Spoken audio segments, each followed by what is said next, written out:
বলি বুলি কওঁতে ইয়াতে খেচাককৈ কাটি দিটো বলিৰ কথা কোৱা হোৱা নাই। বলিটো আমাৰ বৈষ্ণৱ মাৰ্গতো আছে। বলি মানে আমি কি বুজো, কিবা এটা ত্যাগ। বিনা ত্যাগত বলি নহয়।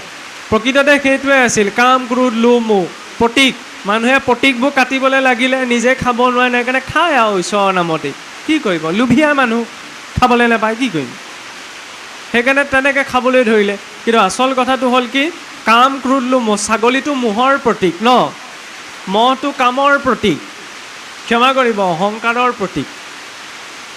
এইখিনি বলি দিয়াৰ বিধান আছিল। এক মূল সংস্কৃত ভাগৱততো একাদশত যেতিয়া কৃষ্ণৰ দৌল উৎসৱৰ বৰ্ণনা আহে, তাততো এটা শ্লোকেই আছে, ইয়াত্ৰা বলি বিধানম চহিব বুলি, যে ভগৱন্তৰ যাত্ৰাকালত বলি বিধান ইত্যাদি আচৰণ কৰিব লাগে। বলি বিধান খালি আমাৰ ইয়াত সাত্বিক বলি আছে।